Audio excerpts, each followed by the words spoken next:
everyone, welcome to Pockets Full of Soup, the storytelling show. I'm your host, Jared Petty. It's a Mother's Day special, and I'm joined here today by a very special guest. Who are you, sir? My name's Ummer. And Ummer, you are one of our marvelous, extraordinary, incredible patrons. This is a patron-sponsored episode. You decided that for Mother's Day, you were going to do something really special. Why don't you tell our super friends all about it? I don't know, like my mom's done so much for me, and I figured I wanted to have one thing that I could just put out there forever. You know, if she's ever having a bad day or just, feeling down, pull out her phone, just give this a listen. Well, thank you for what you're doing for the show. And I also want to thank our Patreon producers, Robert Nieder and Austin Riley, whose generous support makes the show possible every week. Thank you for this. So I think we're going to jump right into it. We're here. It's a sunny day. We were kind of bathed in sun. Now we're kind of getting bathed in shadow. I've been fussing over the lighting the last few minutes, hoping I've got it right here. And behind us, off in the distance, the grand city of San Francisco, out there on the other side of your lawn here. But it's Mother's Day. And I wanted to ask you, I guess, right off the bat, Mother's Day, what does that mean to you? I don't know, like, we never really did Mother's Day in our house because my mother's birthday is May the 6th. So we always kind of did it as a joint thing, but then my dad was suddenly like, you know what, we need to make Mother's Day a thing. Yeah. So okay.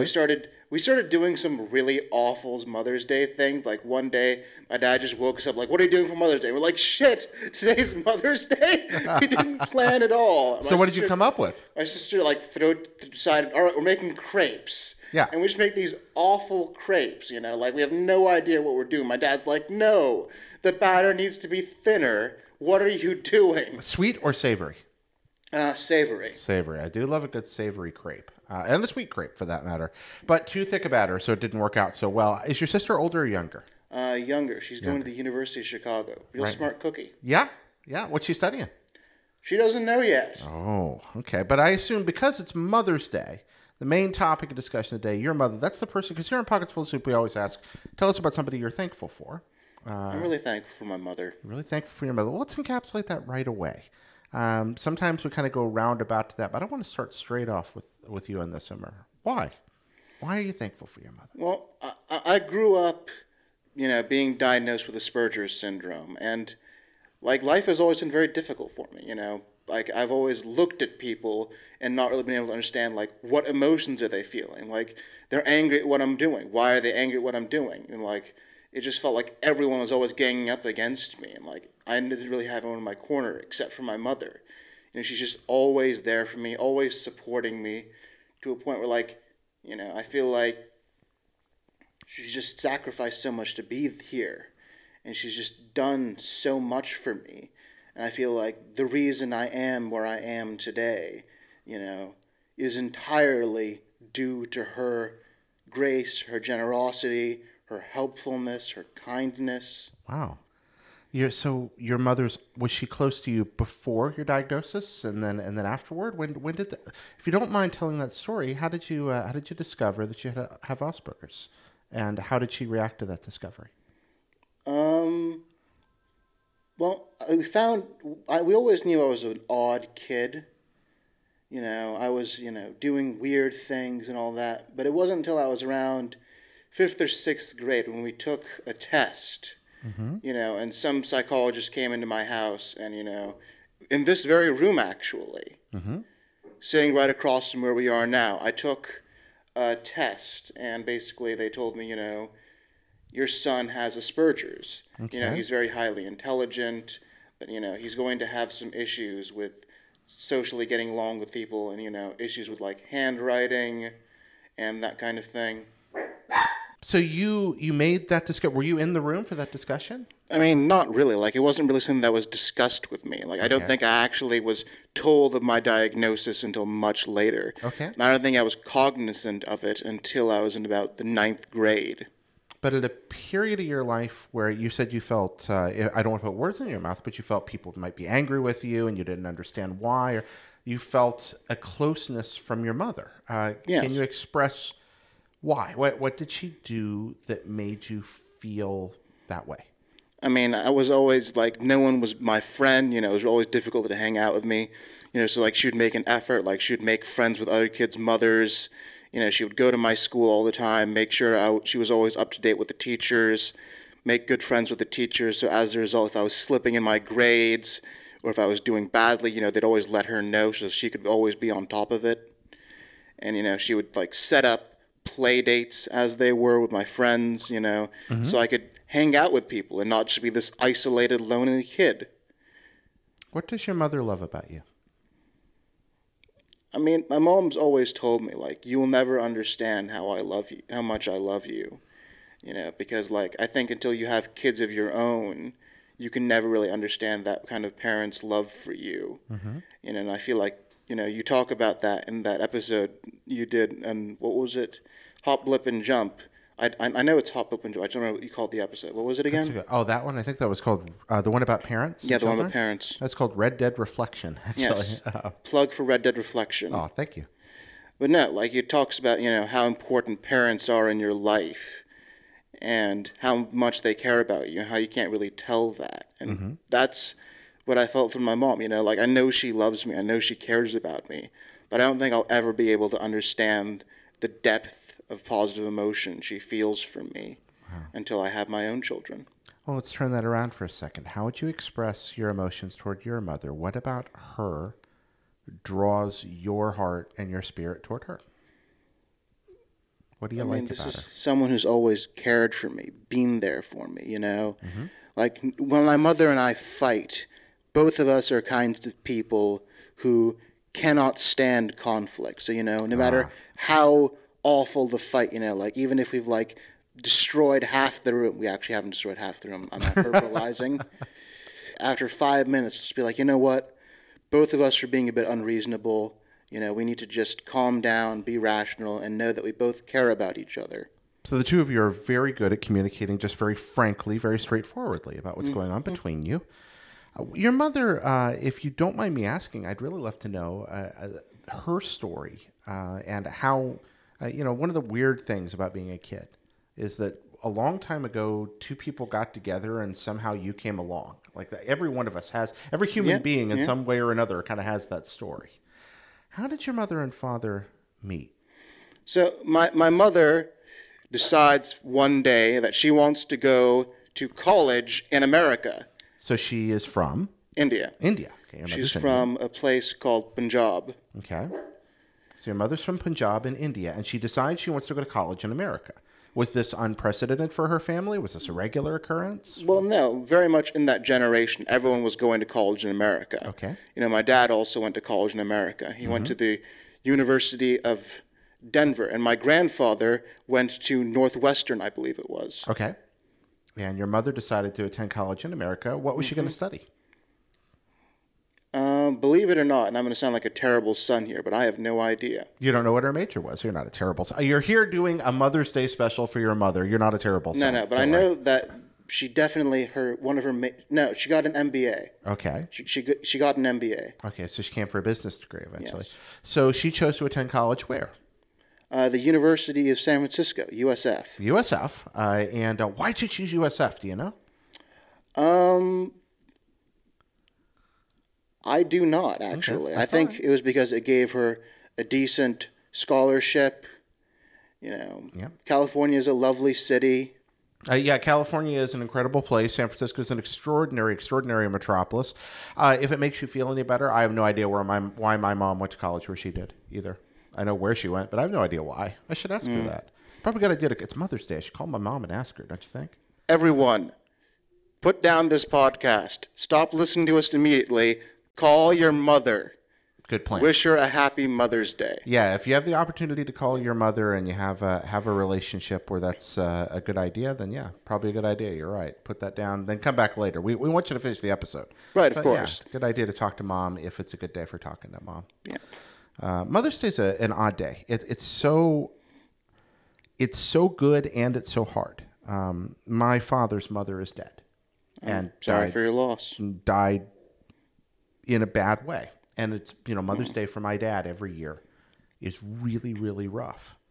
Mother's Day for me every year is really, really joyful. The holidays can be so strangely double-edged swords for the human spirit. And as we move through our lives, those experiences change and come back and forth. But for you today, And for so many people listening and watching, this is a joyful day. And for others, it's not. We're going to focus on your individual story of thankfulness here. So your mom comes here to college, and your dad, is he living in the Bay at this point? Yes, he is. He's working for a company. I'm not quite sure which. Yeah. See, my dad has this good friend named Jugman, and Jugman is my mother's second cousin. Okay. And he's like, hey, buddy, I need you to pick up my second cousin from the airport. Okay. And my dad's like, oh, boy, because he knows where this is going. Because my mom's second cousin, Jugman, he's asked him to pick up a bunch of people. And all these people have been, like, really difficult people. Like, they eat everything. Like, they're just totally, like, not very good guests. Okay. So your dad, get your second cousin Jugman, is often sticking him with picking people at the airport that he doesn't want to pick up. So your dad's like, crap, I got to go to the airport, pick up another one of my cousin's friends. Yeah, pretty much. So he shows up at the airport, and it's your mom. Yeah, and he's just kind of taken away, like breathless. Not by how beautiful my mother was, but just because of how many bags she had. How many bags she had? Like, my dad was amazed that someone could even possibly own that many clothes. How many bags did she bring? I don't know. Every single time my dad tells the story, the amount of bags grows. Okay, so at this point, it's an exponent. This point, the bags fill a room. But yeah, like, I'm pretty sure by the time you'll tell the story, she'll brought an entire, I don't know, village's worth of bags. But it was a lot of bags. I've lived internationally, and your mother was moving from India. When I moved to Japan, my wife and I had a bag fight. About the volume of bags we were bringing, because at some point I was like, we have to stop, and she's like, but this is all we're going to have for years, to which I was like, yes, but I have to carry it. And a lot of back and forth happened with that. She won the argument. I did accidentally flatten a tiny Japanese lady in Narita Airport with a bag. It was a very sad occurrence that I still feel shame for. It was not intentional at all, but I think the bag, which weighed a full 75 pounds, was bigger than she was. And I still think she probably tells her grandchildren of the day the giant American flattened her with a bag as he turned around on the escalator. But that's another story for another day. So they met, and your father, also Indian? Yes, he is. So they both immigrated here. And you came along how long after those two met? Well, I was born when my mother was 30. Okay. So, and they met when your mother was how old, around, roughly? I have no idea. That's okay. They met when your mother was younger. So you came along when your mother was 30. You were raised here in the Bay Area. This has been home, Berkeley, your whole life, right? Yeah. What does your mother love to do? My mother's always been a very spiritual person. She does yoga. She started doing yoga ever since she was really young, because she had this uncle. She would come in and he was always doing a headstand. Oh. Yeah. Just wherever she came? Always a headstand? Not always, but like she would remember him doing headstands. Okay. Like just balancing his entire body on his head. And like the way he was doing it, just like it wasn't, like it was just almost kind of surreal. Like I can't even imagine doing that. When you talk about yoga in the spiritual dimension, can you expound on that? Because I think for some Americans, yoga is mostly understood as a fitness exercise, but you were talking about the spiritual element of it for your mother. I mean, yoga is very much about the chakras and the alignments, and I have no idea. I didn't pay attention. Mm-hmm. My mother kept trying to get me into yoga. She took me into a yoga class once when I was a kid, and everyone was doing an asana, which is basically what we call the movements, where they were kind of sitting and closing their eyes. And what they did, I kind of stood up, tiptoed, and walked out the back of the room. Mm-hmm. Okay, so you just kind of, it wasn't your thing. But it matters to her. Yeah. And so you know about it. What else does she love? She very much likes that show Outlander. Outlander. Okay. Well, that makes sense. That dude's pretty hot. There's a lot of hot dudes on that program. Definitely. I don't know. I've never watched it. Yeah, there's some pretty men on Outlander. I'll tell you what, traveling through time, and they're all being very, very, very Hello, I'm smoldering in the 18th No, century. they're Scottish. Like, hello there, I'm very Scottish and I'm very sexy. Yeah, that's kind of what's going on Outlander. I come home, we'll see a lot of Outlander going on when I arrive at home too.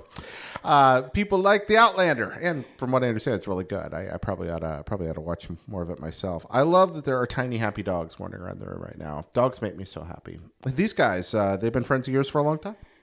Little one, we actually got for my grandparents. Really? This was my idea, because their previous dog passed away, and they really wanted a dog of this breed. Okay. Can't get a dog of this breed in America. Oh, in really? India. Sorry, in India. Oh, in India. Okay. So the dog ended up here, though. The dog never got to go over? Oh no, we're still taking him over. Oh, okay. He's just hanging out right now. Yeah. Okay, so he's like Tom Hanks when he had to live in that airport in that movie for a while. All right, he's just hanging out here right now, but eventually gets to come in. Although I'd like to believe that he has slightly better treatment than Tom Hanks in the airport. You know what? He looks pretty pampered. I'm going to be honest with you. That's a pretty happy-looking dog. You and I had a meal together briefly before the show, and you were speaking Hindi. I was. And you mentioned to me your mother taught you Hindi, that you don't, that you've grown up in the United States, but your mother taught you that. Can you explain more about that and why she did that? My mother always wanted me to be very much in touch with my roots. She always stressed to me how important family was, that no matter what, as family, you have to be there for each other, Mm-hmm. When I'm gone from this world, you and your sister will be all each other have, and you need to be there for each other. And so that was important. The language was part of that touchstone? Yeah. Does your sister speak Hindi as well? Yeah, she speaks it better than I do. Wow. Do you go to India to Every visit summer? occasionally? Every summer. What's it like going from the United States to India, having been raised here, but going there every summer and it being a familiar part of your cadence of life? My mother's going to hate me for this, but a little bit hellish. Really? Okay. Why do you say so? Well, first things first. If you could lift him up. All right. He I will wants to be happily picked up. lift this tiny dog up. All right. Here we go, guy. All right, I'm put my mic down. Mic back up. Got the dog. Got the mic. We're good. All right, my friend. Well, first, like the minute you step out of the airport, like it's 100 degrees. Okay. And you're like, oh, geez, I was not ready for this. Mm-hmm. And then, like, as soon as you're going back, like you're driving somewhere, like the car is just assaulted by beggars. Okay. Like people are just like holding stuff up, like buy this, buy this. The moment that you arrive, and this is where? Well, not the moment you arrive, just anytime you go somewhere in a car. Okay. This is common. Is this, you said the name of this, Punjab? Was that it? Well, we go to Delhi first. To Delhi which is first, where okay. This is the capital of India, which is my paternal grandparents live. Mm-hmm. And so you go to Delhi. Is that where you usually stay while you're there? We stay in Delhi in a place called Chandigarh. Okay. So it's hot, and it's difficult for you seeing the crowds pressing against the car. It's not even the crowds, just so much as the abject poverty. Yeah. And like just how terrible things are. Like, I've always been very critical of India. I feel like the British left and they instituted a system of oppression against the lower classes. And the only difference now is the higher class people are, the Indians, and the Indians have just replaced the British. We haven't actually seen a proper systematic change. Does your mother feel the same way? I think she does. Yeah, I don't know about that. I'm very ignorant of Indian politics and know very little about the history after the, say, the 1960s or so. So this considering you at least know up to the 1960s, because like most people, I tell you my grandparents lost everything in partition. They're like, what? Oh, my. And they have no idea what they don't know what happened, really. Ooh. Like my mother would hear horror stories of partition, like as a kid, because her grandparents would tell her, like, we used to have all this stuff, but then we lost it, and like all these people were killed, and all this horrible stuff happened, And a lot of the world's ignorant of it. Mm-hmm. Yeah, that makes sense. So, is there any part about going to India you do enjoy? I love my grandparents. Yeah. These are your mother's parents? Both of them. Both sets are there? Okay. I mean, they're just very nice people. And, they've always let me know that I was loved and cared for. That counts for a lot. It counts for a whole lot in life. Like my paternal grandfather always tells me how proud of me he is. Oh. Like my grandson is going to be a great lawyer. Yeah? That's lovely. Because he went to law school before he came here to go to business school. He came here to go to business school because he realized he really didn't want to be a lawyer. But he's proud of you. That's when you. How do you? That's so. You talk about family expressing appreciation, expressing hope. How do you show appreciation to people in your family, like you're doing today with your mother? What are the ways you choose to do that? Well, for one day, just spontaneously, I saw something on this shopping program called Wish, and it was a pocket watch that said "Best Grandfather," and I immediately ordered 2 of them. Okay. And I gave them to my mother and said, "Can you please just, as soon as you get to India, give 1 to each grandfather?" Aw. You know, and my grandfather is still so overjoyed that I did that for him. You know, lovely.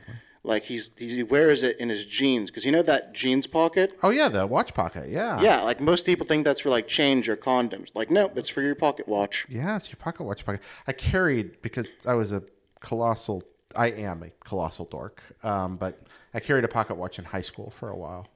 I did too. All right, well done. Pocket watch buds. Pocket watches are dope. Oh, absolutely. I love them. I should get.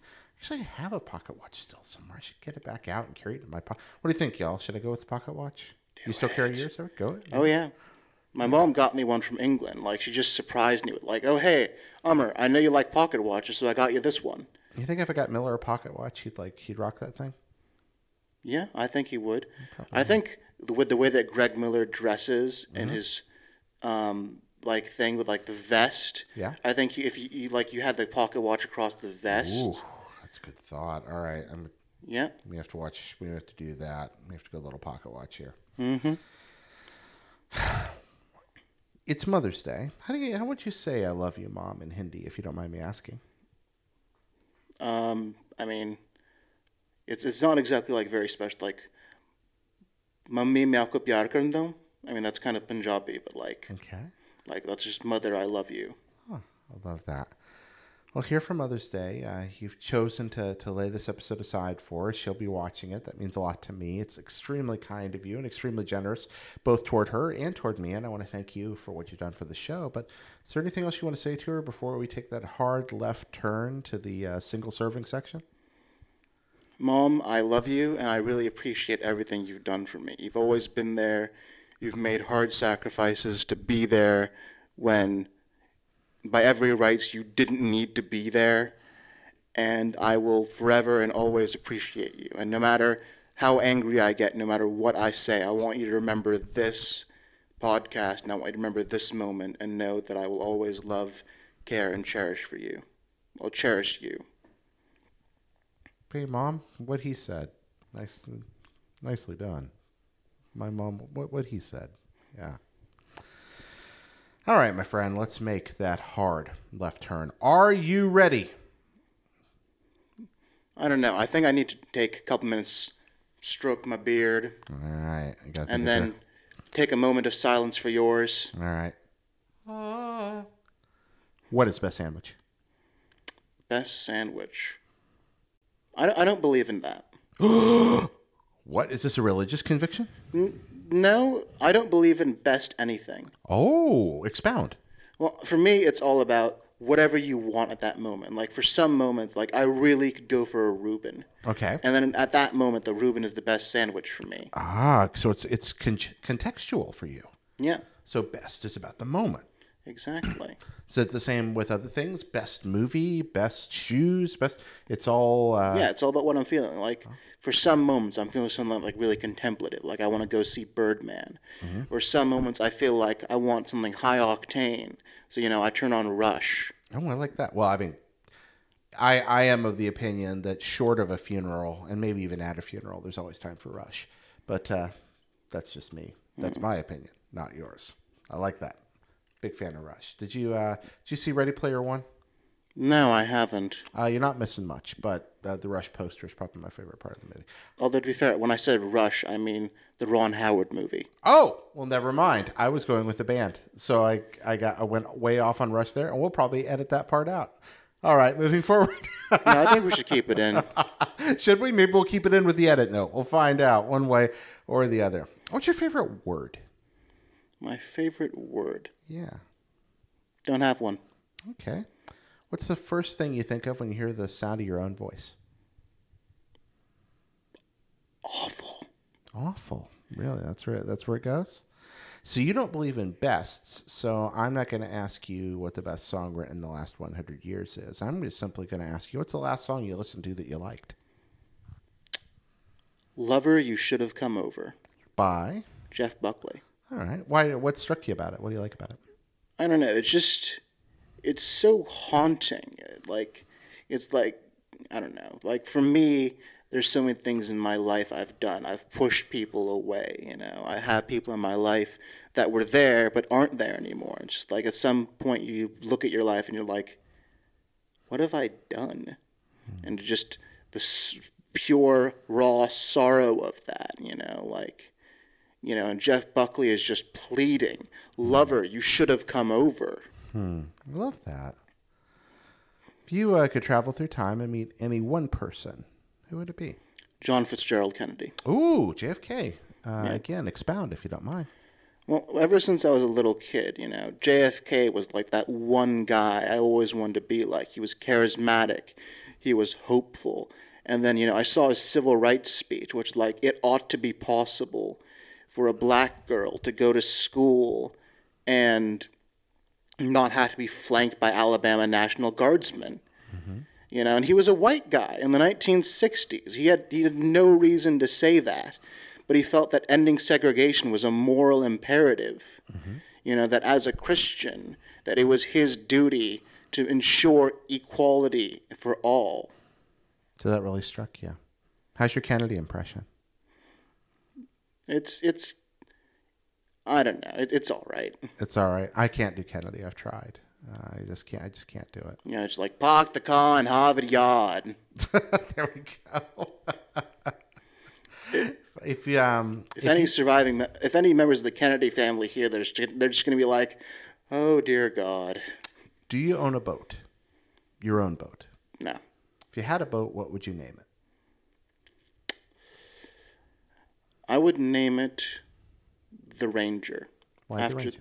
The boat of John Paul Jones. Oh, interesting. So John Paul Jones as well. You're not going to give up the ship? No. No, not a one? It's Why John ship. Paul Jones? So you like history, it sounds like. Love history. Yeah? What is it about history that draws you?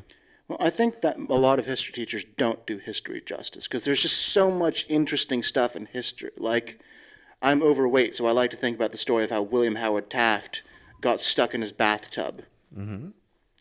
Or how Andrew Jackson almost beat his assassin to death. Yeah. You know, there's an internet meme that I really love, which is Andrew Jackson's bodyguards, there to protect you from Andrew Jackson. That was kind of the MO of that guy. He was a rough and tumble dude. He was a lunatic. Dangerous, frightening fellow in a lot of ways. But yes, history is fascinating. See, last good book you read about history? I just finished Doris Kearns Goodwin's Team of Rivals. Lovely book. Lovely book. Do you have a go-to ice cream? No. No go-to on that. One way or the other. What about late night snacking? Where do you fall on late night snacking? Whatever's there. Whatever's there. Doesn't matter, huh? Just I mean, like when you're late night snacking, you're not going there because you want to make some gourmet meal. You're there because you're hungry and you want some food.